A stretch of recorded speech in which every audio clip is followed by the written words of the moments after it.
my problem. But I took that chance because I was going to fight for my baby. Because this was not going to be my son's story. My son's story was not going to end like this.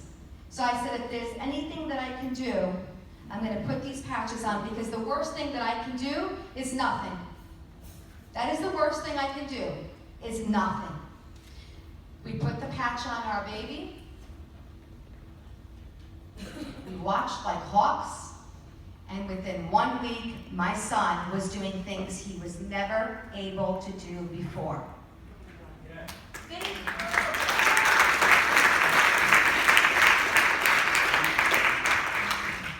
My son has a brain-body disconnect. So he knows what he wants cognitively, but his body can't execute it. He loves to swing on a swing. He could not execute it because that's a lot of coordination for him. He loves to ride a bike, but we'd have to push him. He would love to ride a scooter. He would go on the scooter, but he couldn't move himself forward on that scooter.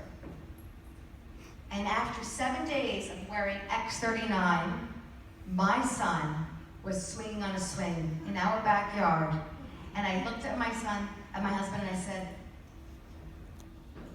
"Is that an angel that just pushed him?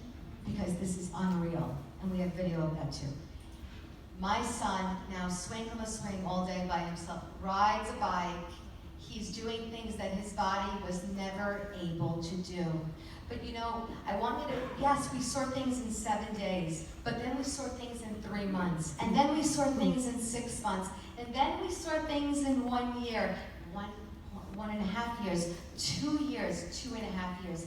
The things that my son is doing now has given me so much hope for the future. I said once before, when doctors tell you that there's nothing that you can do for your child, do not believe them. When doctors tell you that your child will most likely be institutionalized for the rest of his life because you won't be able to care for him, Olga, don't believe them. And when doctors tell you that, Olga, you know, I'm going to tell you something, he's probably never going to speak. He's not going to be able to speak. He'll never speak. Don't believe him. Because I'll tell you what, my son today, who was completely nonverbal, today he has words coming out of his mouth. Is it a conversation? No, it's not. Is it perfect? No, it's not. But he has words. Instead of, for instance, iPad, pad, bathroom, bath, ice, pop. Those are words. Those are words that are being formed. It's a big process from the brain all the way out the mouth. They're being formed, they're coming out, and they will continue to come out, because I know my son will speak to me one day. You have to continue with these patches. The hardest thing for me to hear is when I speak to a family, and the family says, "Well, how long does my child stay on the patch?" There is no how long, it's forever. And it should be forever. Why would you stop something that is helping someone? My hope is that I am here, that I can inspire any other family that feels, you know what, this is our life.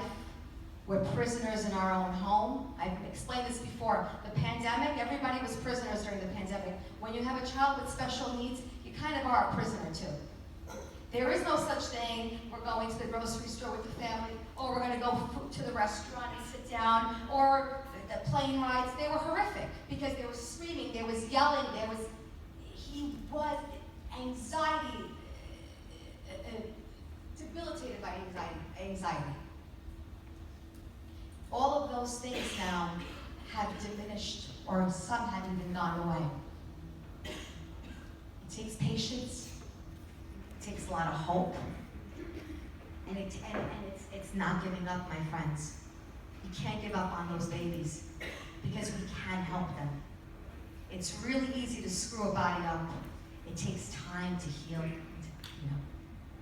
recover. I said today earlier, I know there's a lot of people here that I can see it in people's eyes when they come up to me. How are you doing this? What did you do to get here? Help me. I want more. I want to be able to achieve Senior Presidential Director. to do. They're afraid. You can't be afraid to talk to people, my friends. I talk to everyone. Every single one. But I know in my heart that a lot of you are afraid to talk to people because you have some type of pain, some type of insecurity, some type of, you lost hope in yourself, you've lost belief in yourself, you forgot how to dream. I know, I was there. It took me time to get here. I'd say that this business was the best personal development in my whole entire life. This made me the person I am today. Because previous to this, I was a single mom, doing it all on my own.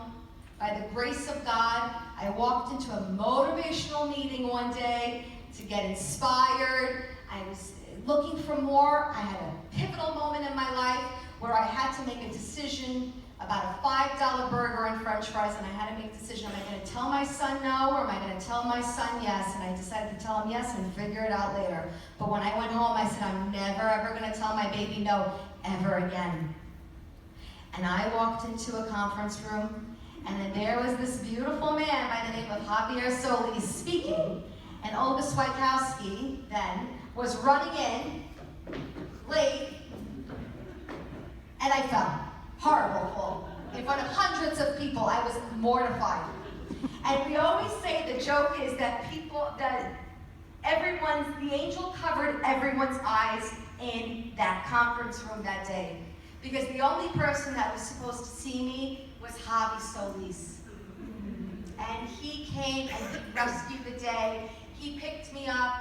We went into making friends. We were friends for a few months. He looked at me after a few months and goes, what are we doing? I said, I don't know. He goes, we love each other.